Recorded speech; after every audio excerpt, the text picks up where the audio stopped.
The sun was beginning to sink behind the marshes of Charleston, throwing streaks of gold across the tall windows of the Golden Bay Country Club. The air shimmered with soft violin music and the hum of well-dressed guests clinking champagne flutes. Laughter floated through the hall like perfume, expensive, practiced, effortless. Anna Crawford stood just outside the grand entrance, her fingers tightening around the clutch in her hand. She had driven herself here alone.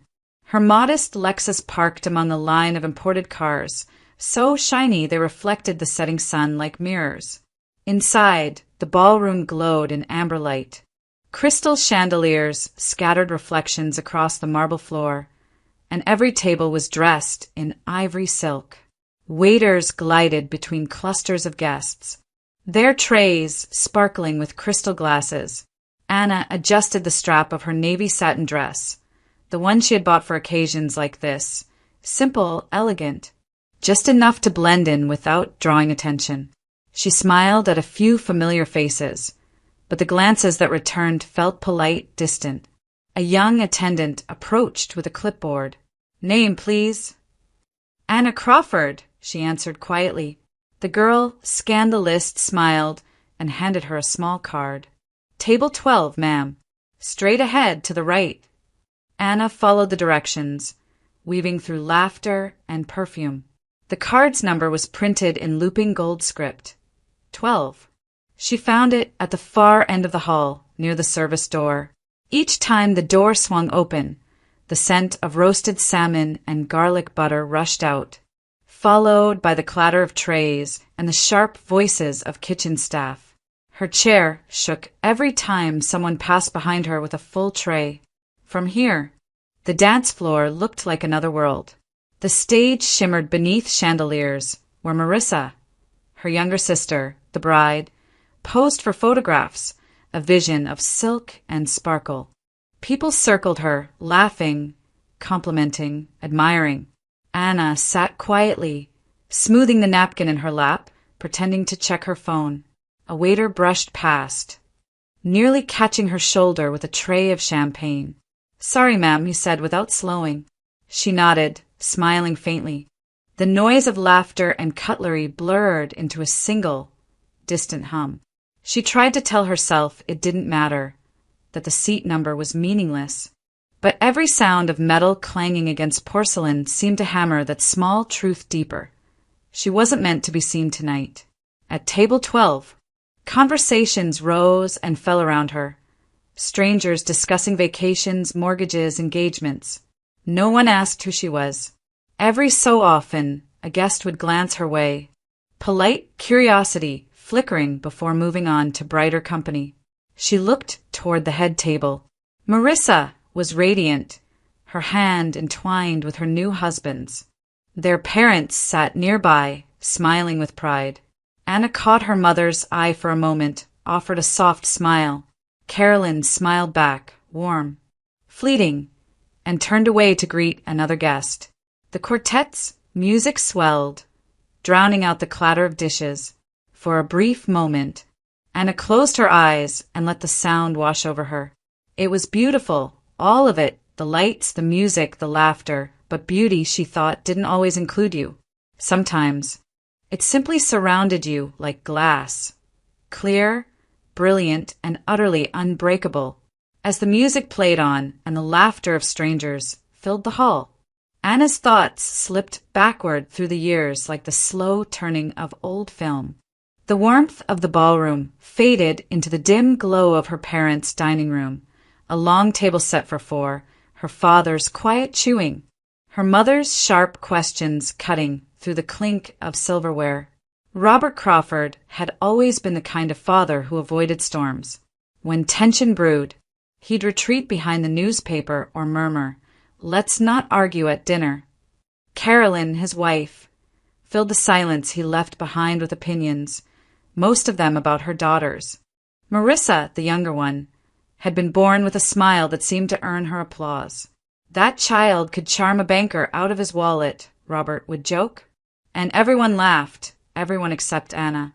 Anna was steady, dependable, the one teachers trusted with extra work, the one who remembered birthdays and paid her own bills on time.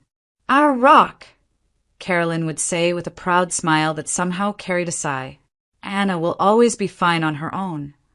Those words had followed her through her 20s, a compliment disguised as a dismissal. Fine on her own, capable enough to be forgotten. Marissa knew how to use that. Her kindness came sugar-coated, with just enough sweetness to hide the sting. At family gatherings, she'd reach across the table, squeeze Anna's hand, and say things like, "I just wish you'd find someone already. You're so strong, but don't you ever get lonely?" Then she'd turn to their mother with a sympathetic pout. "I worry about her, Mom. She works so hard. There's more to life than independence." Carolyn would nod, eyes soft with maternal sorrow. "You'll understand one day, Anna.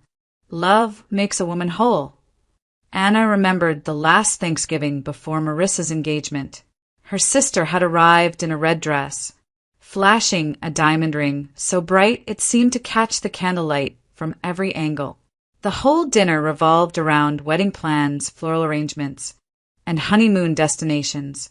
When Anna tried to talk about a marketing project she'd led that quarter, no one seemed to hear. Later that night, in the kitchen, Carolyn had placed a gentle hand on her shoulder.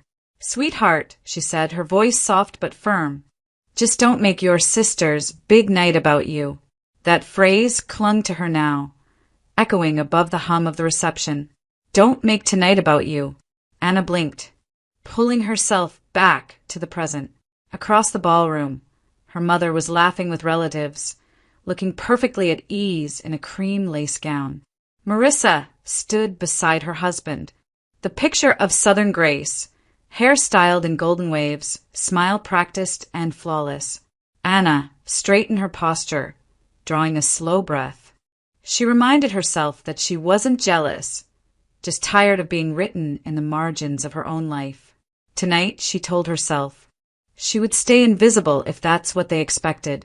But somewhere deep inside, a quiet thought began to stir, faint and defiant. Invisibility isn't peace, it's erasure. That morning, as sunlight spilled through her kitchen window, Anna's phone buzzed on the counter. The screen flashed Marissa. For a brief moment, Anna considered letting it ring out, but she answered, out of habit, out of duty. "Hey, sis." Marissa's voice came bright and chirpy, the kind of tone reserved for social calls and subtle insults. "Just checking in before the big day. You're coming, right?" "Yes, Marissa. I wouldn't miss it." "Oh, good. I know how you hate crowds," Marissa said, her laughter light, practiced. "Anyway, I just wanted to remind you, don't drink too much tonight, okay? You know how champagne gets to you.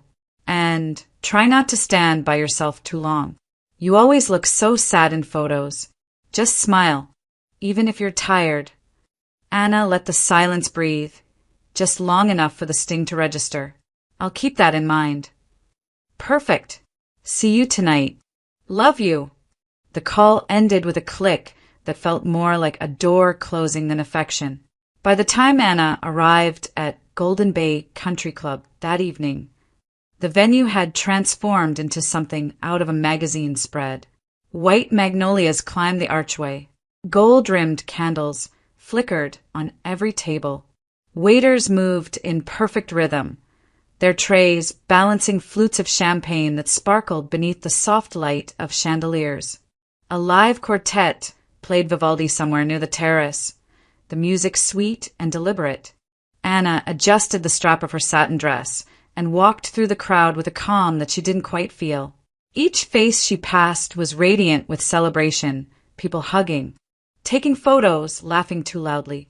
A few guests nodded politely as she walked by, though none stopped to talk. "Anna Crawford." A voice interrupted her thoughts.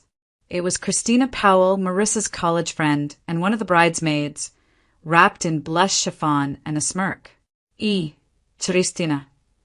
"Oh, Anna, you look nice," Christina said, eyes scanning her dress with faint surprise. "Follow me, I'll show you to your seat. Marissa wanted you somewhere comfortable." The words were honeyed, but Anna could hear the hollow space beneath them.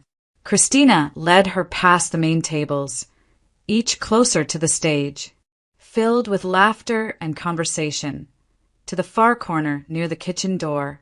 "Here we are," Christina said, gesturing with an exaggerated flourish. "Table 12. You'll have the best view of the servers." Anna smiled politely. "Thank you." At her table sat a group of Marissa's younger coworkers, chatting about dating apps and destination weddings. A woman beside her complained about her boyfriend's TikTok habits. Across the table, a cousin scrolled through photos, showing off her fiancé's new car. And then came Aunt Linda, silver curls, pearls, and an unfiltered tongue. "Anna, dear," she began, leaning in conspiratorially, "you're not getting any younger. You know, men your age start looking for women in their 20s. Don't wait too long, sweetheart. Biology is cruel." Anna forced a smile, pressing her napkin between her palms. Her throat tightened, but she swallowed it down with a sip of champagne that suddenly tasted flat. Around her, the music swelled and laughter grew louder. She sat perfectly still, back straight, expression calm, as if composure itself could save her. Somewhere across the room, Marissa's laughter rang out like crystal breaking, and Anna thought, quietly, the night had barely begun. By the time the dinner plates were cleared, the ballroom had turned into a theater of elegance. Laughter rose over the hum of conversation. Champagne flutes glittered in candlelight, and the band had shifted to soft jazz. Anna sat quietly at table 12, listening to the rhythm of other people's joy. She had learned long ago how to disappear gracefully, but the spotlight, it seemed, had other plans. Across the room, Marissa floated between guests like a swan on still water, her white dress shimmering under the chandeliers. Every movement seemed rehearsed, the way she laughed, tilted her head, placed her hand on her husband's arm as though to say, "This is mine." Then, suddenly, she turned, eyes locking on Anna. "Oh, there you are!" Marissa called, her voice bright enough to draw nearby heads. "Come with me for a second." Before Anna could respond, her sister had already taken her hand, manicured fingers curling like velvet claws. "You've been hiding all night," Marissa said through a smile. "Let's fix that." Anna barely had time to grab her clutch before she was pulled across the ballroom, past the main tables where the laughter was loudest. They stopped before a circle of well-dressed strangers, her new in-laws, gathered like an audience. Marissa's husband, Daniel Turner, a tall man with a polite but distant smile, stood at the center. "Everyone," Marissa announced, her voice ringing like crystal, "this is my sister, Anna Crawford, the overachiever of the family, marketing executive. Independent woman, you know the type. Too busy for love, but brilliant at spreadsheets." A ripple of laughter spread through the group, the kind that wasn't cruel enough to confront, but sharp enough to sting. Anna forced a small smile, her fingers tightening around the stem of her glass. "Oh, I admire that," said a woman in a pearl necklace. "Career women these days have it all, except, well, time for romance." Another woman leaned closer, her perfume thick as syrup. "You should come to our church, dear. Lots of nice, single men. We even have mixers on Fridays." Anna's stomach turned. She nodded politely. "That's kind of you." "Such a shame," an older man muttered, adjusting his cufflinks. "Pretty girl like you, working herself to death." The laughter grew softer, more awkward now, as though everyone could sense the cruelty, but no one wanted to name it. Marissa, radiant beside her husband, twirled her engagement ring with theatrical ease. "I keep telling her she'll find someone eventually," she said, turning to the group with mock sympathy. "She just doesn't prioritize it. Right, Anna." Anna's voice felt far away when it finally emerged. "Right. I guess I'm just busy living." Her sister's smile faltered for half a second before she recovered. "That's my girl, always practical." A photographer appeared out of nowhere, camera flashing in his hands. "Let's get a family shot. Bride, groom, parents, and sister." As he positioned them, he asked lightly, "And where's your plus one, ma'am?" The air thinned. Anna opened her mouth, but no sound came. Marissa's eyes glittered with amusement, her smile too wide. "She came solo," Marissa said cheerfully. "That's our Anna, never needed anyone." The camera flashed, the sound sharp as a gunshot. Anna blinked through the white burst of light. Around her, the faces blurred into a single tableau of polite pity and thin smiles. The laughter resumed, delicate and distant, as if she were already forgotten. Inside, her thoughts moved with slow, cold precision. This isn't carelessness, she realized. It's choreography. Every gesture, every word, every smile was a line in Marissa's performance, a public exhibition of her own superiority. And Anna, as always, was the contrast, the cautionary tale, dressed in navy satin, standing just far enough from the spotlight to make the story shine. The night had deepened into its loudest, brightest hour. The band shifted from jazz to pop, the lights glowed warmer, and guests filled the dance floor with the giddy chaos of celebration. The MC's cheerful voice rang out through the microphone, slicing through the laughter.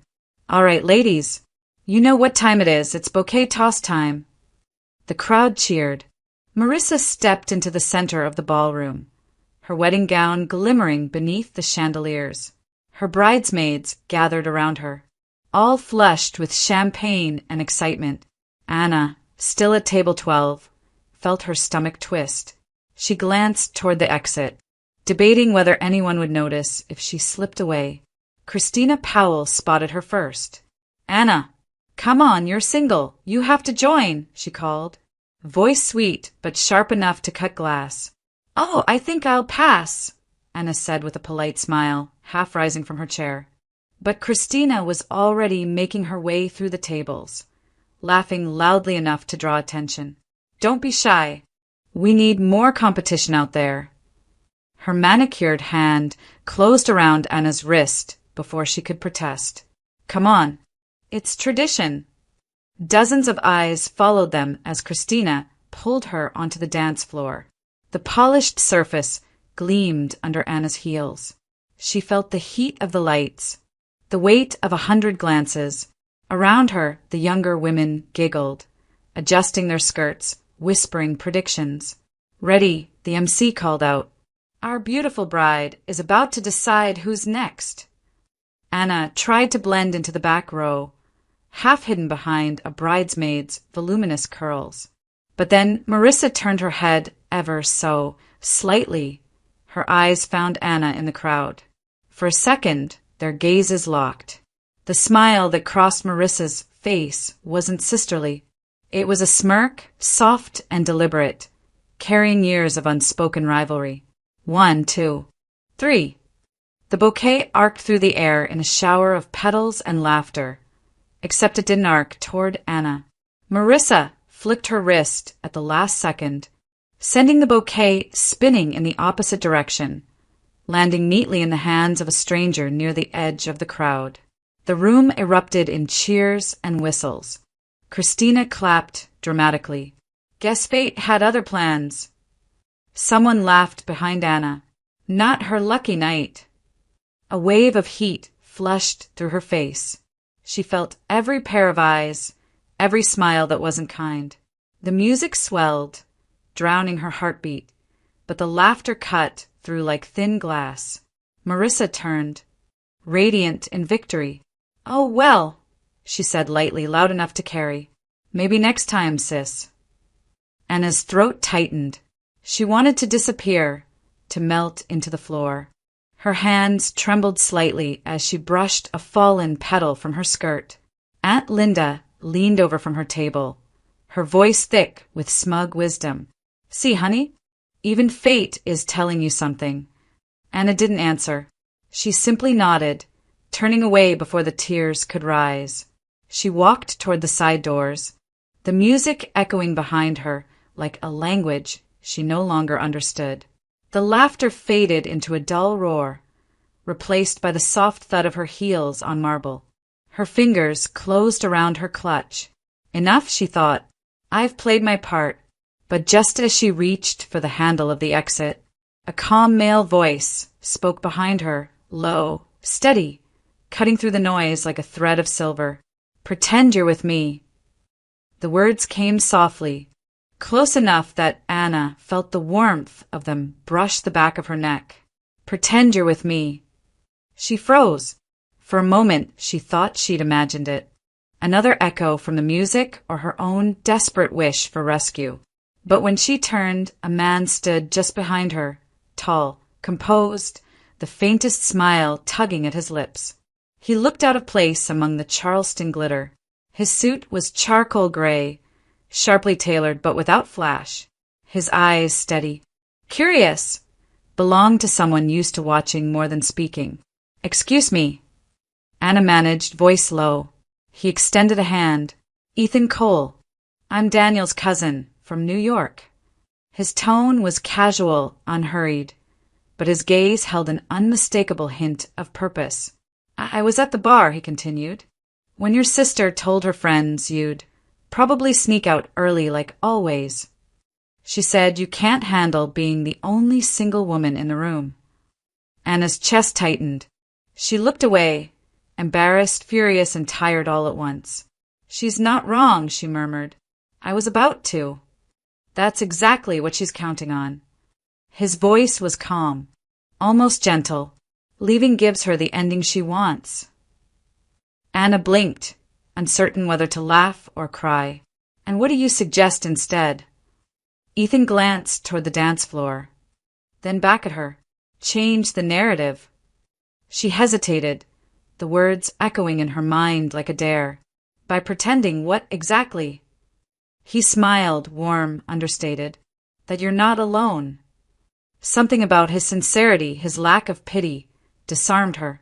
There was no flirtation in his tone, no condescension. Just quiet conviction. She studied him for a long second, then gave the smallest nod. All right, she said softly. Let's give them a story. Without another word, he guided her back toward the ballroom.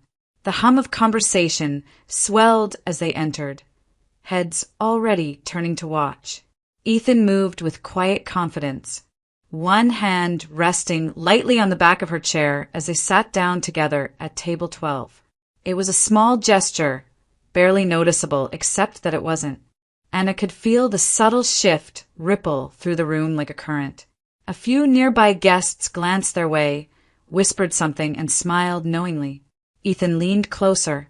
Now we wait, he said, amusement flickering in his eyes. Gossip travels faster than champagne at these things. Anna let out a breath that might have been a laugh. You're enjoying this, she accused gently. Maybe a little, he admitted, but only because she doesn't deserve to win. Across the ballroom, Marissa turned from a conversation, her gaze catching on them. Her expression faltered, just slightly, but it was enough.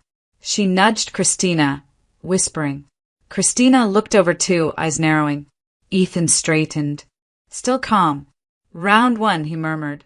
Anna felt a strange warmth rise in her chest. Not attraction. Not yet, but something she hadn't felt all night. Safety.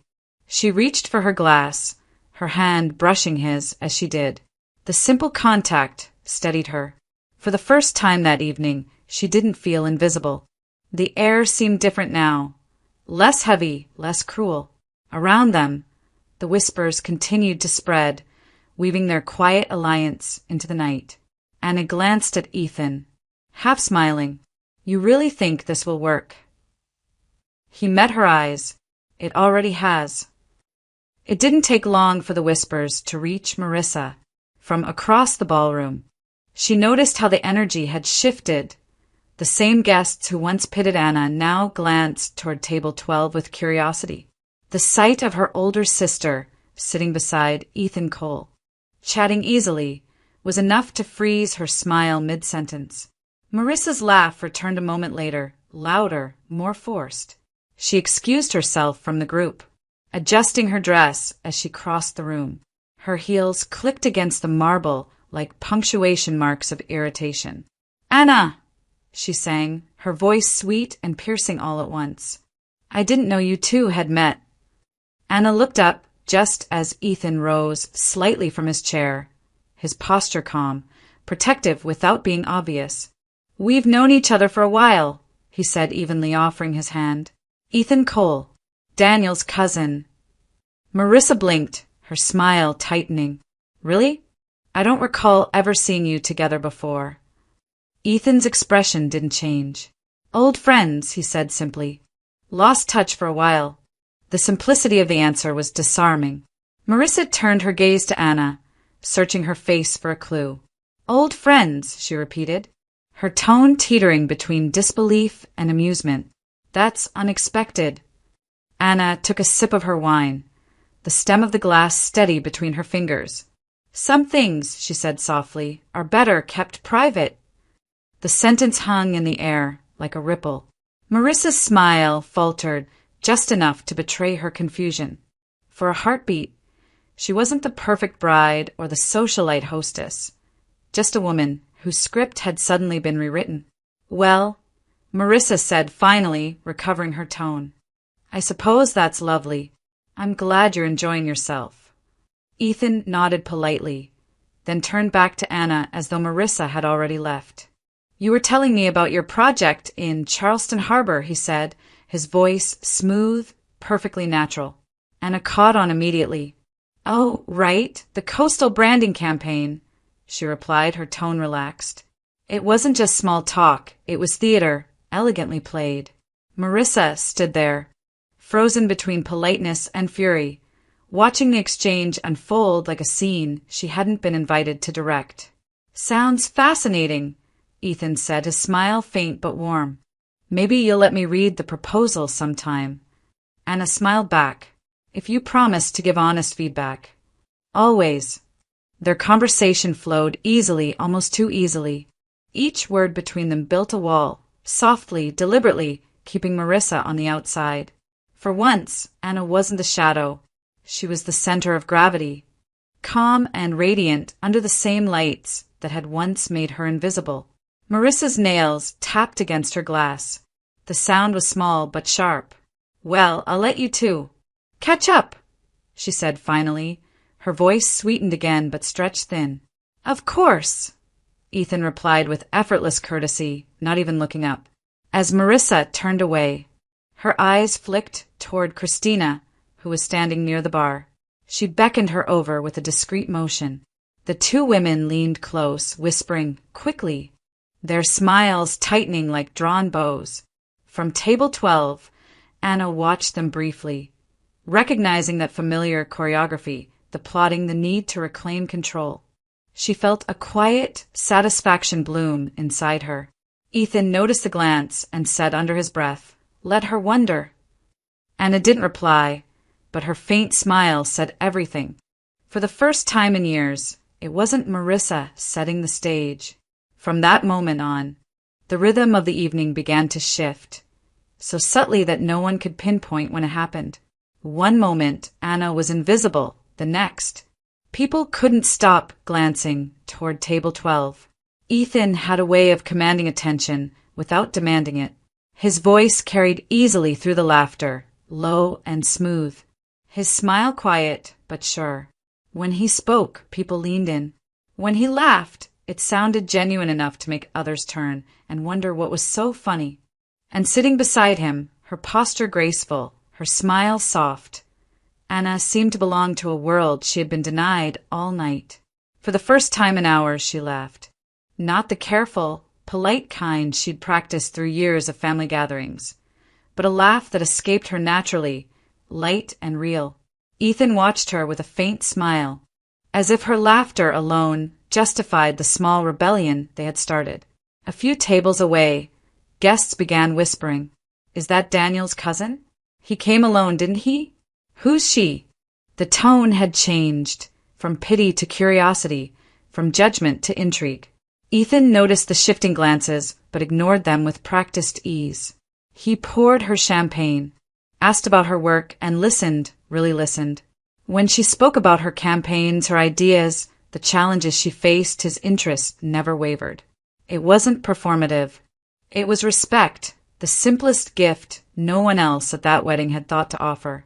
Later, when the band slowed to a waltz, Ethan extended his hand toward her. "You've hidden long enough," he said softly. Anna hesitated. "I'm not much of a dancer." "Neither am I," he said with a grin. "That's why it'll look real." Under the dim glow of the chandeliers, they stepped onto the dance floor. Candlelight flickered across the mirrored walls, scattering tiny constellations around them. The quartet's melody moved like water, graceful and unhurried. Ethan's hand found the small of her back, steady and unintrusive. Around them, guests turned to watch. Marissa stood by the cake table, her expression frozen in polite disbelief. Her husband leaned close, murmuring something she didn't hear. Christina's laughter faltered mid-sentence. Ethan guided Anna through a simple turn, their movements perfectly in sync despite her nerves. "Your sister," he whispered with amusement. "Looks like she's about to explode." Anna smiled, a real one this time, small but fierce. "Good," she said. "Let her." The music swelled. For a moment, it felt as though the rest of the room had vanished. There were no whispers, no pitying glances, no kitchen doors banging behind her. Just the gentle rhythm of the waltz and the calm in Ethan's eyes. When the song ended, polite applause rippled through the crowd. Ethan bowed playfully and Anna laughed again.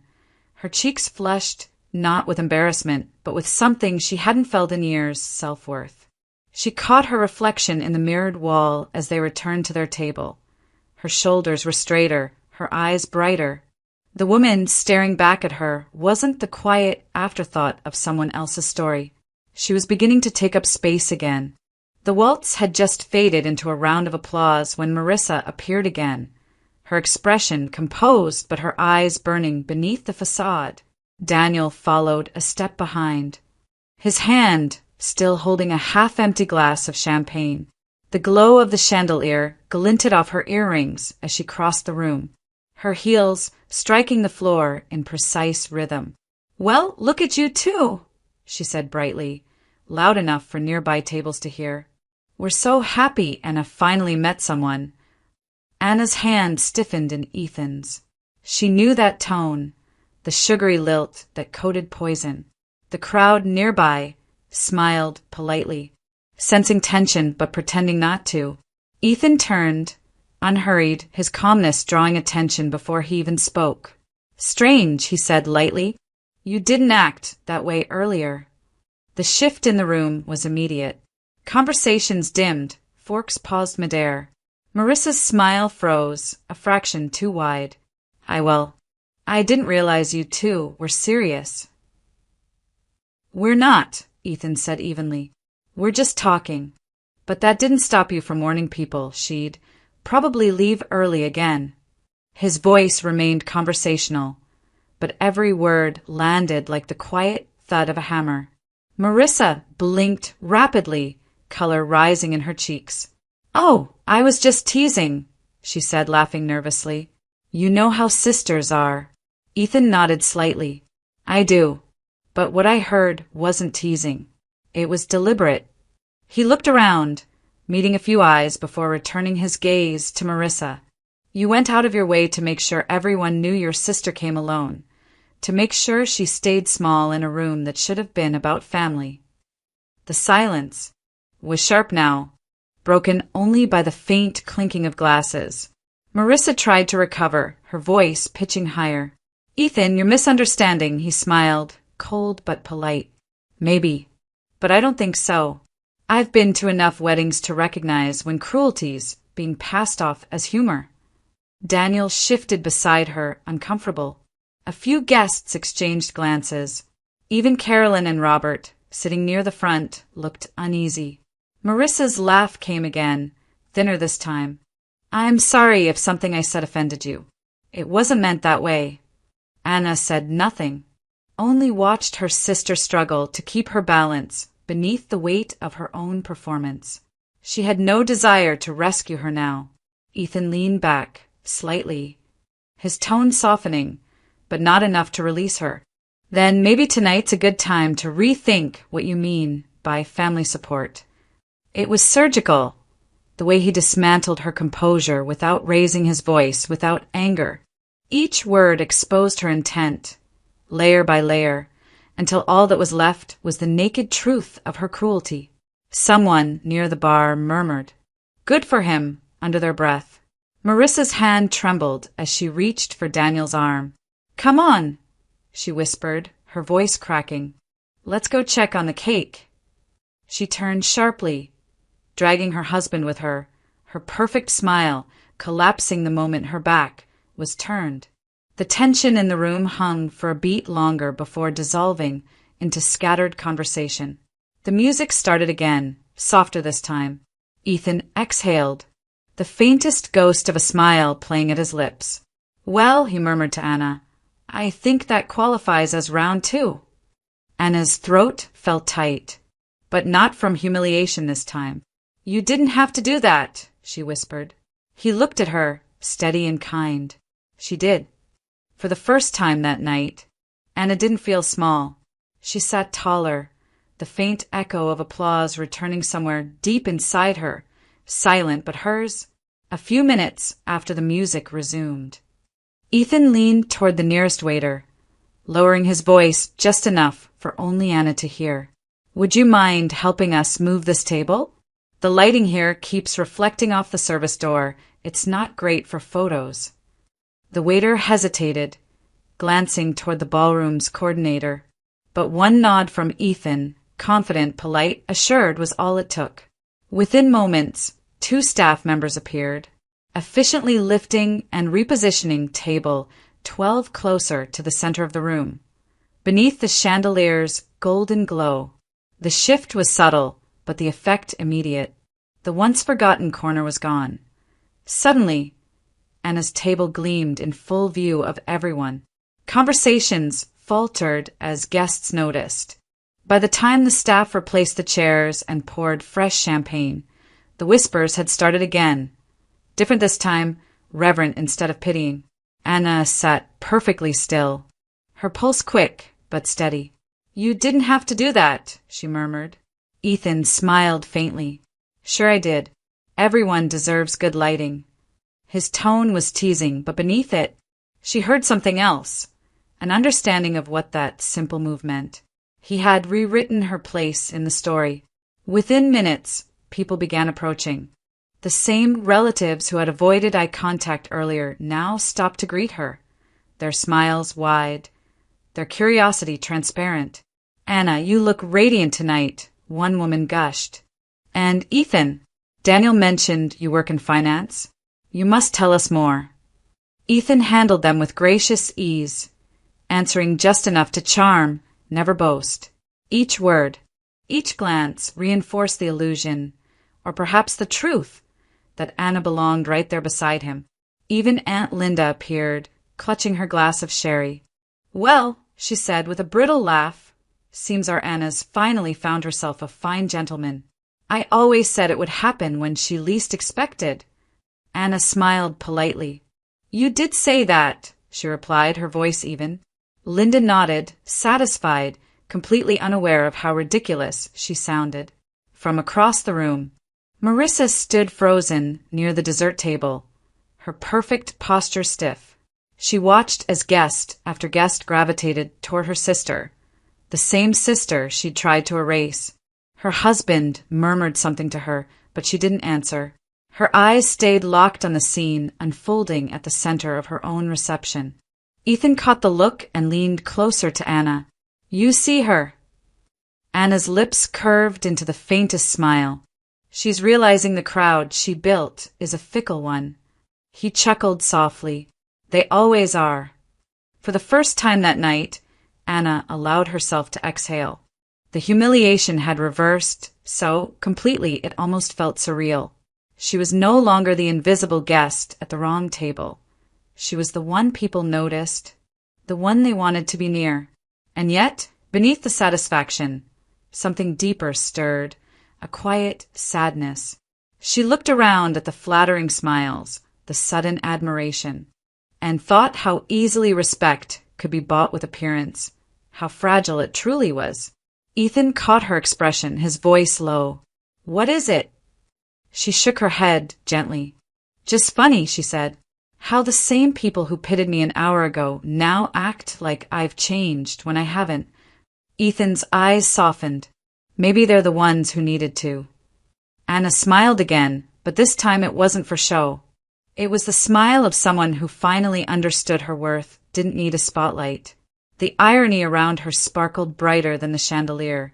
And for once, she didn't mind standing in the light. The lights dimmed again, and the MC's cheerful voice rose over the chatter. "Gentlemen, you know the drill. Time for the garter toss." Ethan groaned softly, amusement flickering in his eyes. "Do I have to?" Anna smiled. "You've already won enough attention for one night." But fate, or perhaps the crowd, had other plans. The groom's laughter echoed as he tossed the garter high into the air. It spun like a silver ribbon beneath the chandeliers and landed squarely in Ethan's hand. The guests erupted into cheers. "Oh, look who caught it!" someone shouted. "The cousin from New York." Marissa's voice followed, bright and brittle. "Tradition says he has to put it on whoever caught the bouquet." But the woman who had caught the bouquet earlier was nowhere to be seen. A murmur rippled through the crowd until a familiar, teasing voice rose near the DJ booth. "Then he'll just have to pick someone." All eyes turned toward Anna. Her heart stumbled. "Oh, no!" she whispered, shaking her head, half laughing in disbelief. But Ethan was already moving, the garter dangling from his finger. "Rules are rules," he said lightly. The crowd parted as he approached her. The music softened, a slow jazz tune melting into the air. He knelt before her, not as part of the joke, not as performance, but with quiet grace. The room fell still. Anna's pulse roared in her ears as he gently slipped the garter up her ankle, stopping just below the hem of her dress. His touch was careful, almost reverent, his gaze steady on hers. For the first time that night, she didn't feel watched or mocked. She felt seen. When Ethan stood, the applause was thunderous. Marissa clapped too, though her smile barely held. Someone shouted for a photo, and flashes burst like fireworks. Ethan leaned closer, murmuring, "That should hold the crowd's attention for another hour." Anna laughed softly, her cheeks flushed. "You're enjoying this far too much." "Maybe," he said, eyes warm, "but I think you needed it." Later, when the band began to pack up and the crowd thinned, Ethan offered her his arm. "Come on, let me walk you out before your sister finds another reason to make a scene." Outside, the night air was cool, carrying the scent of salt and magnolia. The parking lot shimmered with reflections of string lights. Anna paused beside her car, reluctant to break the silence. "Thank you," she said, "for whatever tonight was." He smiled faintly. "It wasn't nothing, if that's what you're afraid to call it." She looked down, suddenly shy. "Why did you help me?" Ethan's voice was steady. "Because I saw you long before I spoke to you, and because no one deserves to be made small in their own family." He reached into his jacket, pulling out a business card. "Call me," he met her eyes, "not for revenge, but because you want to." He turned toward his car, leaving her standing in the soft glow of the parking lights. Anna looked down at the card in her hand, fingers tracing the embossed letters. Then, slowly, deliberately, she unlocked her phone. That night, before she even took off her heels, she called. Time passed quietly, the way it does when something good begins without fanfare. Ethan and Anna's connection outlasted the night, and the gossip that had followed it. What started as a single call turned into a rhythm of messages, visits, and long-distance weekends. He came to Charleston when he could. She flew to New York when the city felt too far away. Between them grew something steady, unhurried, built not on appearances but on mutual respect. A year later, the Golden Bay Country Club glowed again, this time under softer lights and smaller crowds. The staff had rearranged the ballroom for a private dinner. The air smelled faintly of roses and sea breeze. At the center of it all stood a single table, table 12, now covered in candles. When Anna walked in, her breath caught. Ethan was waiting there, wearing that same calm smile he'd had the night they met. "I thought we could give this table a better memory," he said. She laughed softly, her voice trembling with emotion. "You really do love poetic symmetry." "Maybe," he said, stepping closer, "but mostly I just love you." He knelt, producing a simple velvet box. "Anna Crawford," he said, his voice low and sincere, "will you marry me?" Tears welled in her eyes. Around them, candlelight danced on polished glass, just as it had a year before. But now there was no humiliation, no pitying whispers, only quiet grace. "Yes," she whispered, her voice breaking. "Of course. Yes." When they kissed, it wasn't dramatic. It was gentle, certain, the kind of ending that was really a beginning. News of their engagement spread through the family before the night was over. Marissa's congratulations came through a carefully worded text message. "I heard. Congratulations. You deserve to be happy." But the tone beneath it, envy and resignation, didn't escape Anna. At the next family gathering, Marissa's smile looked thinner, her marriage more brittle. The sparkle that once drew everyone to her had dimmed, replaced by something restless. Years later, when Anna and Ethan were settled in their small home overlooking the Charleston harbor, Marissa showed up at her door one rainy afternoon. Her eyes were puffy, her voice flat. "Daniel's leaving me," she said. "He met someone else." Anna didn't gloat. She didn't remind her sister of past cruelties or of the night she'd made her the family's entertainment. She simply opened the door wider. "Come in," she said softly. They sat together in silence for a long time, sipping tea while the rain hit the windows. Marissa cried quietly, her mask finally gone. "I used to think you wanted people to like you," she whispered, "but you just wanted peace." Anna looked at her and smiled faintly. "And I found it when I stopped needing their approval." In the years that followed, the sisters slowly rebuilt something fragile but real. Marissa learned humility, Anna learned forgiveness. Their lives diverged and intertwined again, this time without the constant competition that had defined their youth. On their 5th wedding anniversary, Ethan recreated that same candlelit table in their kitchen. No audience, no chandeliers, just the soft glow of a few candles and a song playing low on the radio. "Do you ever think about that night?" he asked, taking her hand. "Sometimes," Anna said, resting her head against his shoulder. "But not the way I used to. It doesn't hurt anymore. It just reminds me how far I've come." They danced slowly between the counters, barefoot, the scent of dinner still lingering in the air. The best revenge, Anna realized, had never been about proving her sister wrong or winning back the crowd's approval. It was the quiet victory of building a life defined by kindness, self-respect, and love, the kind of happiness that didn't need witnesses. As Ethan twirled her gently under the kitchen light, her laughter echoed through the house, soft and bright. It wasn't the sound of triumph. It was the sound of redemption.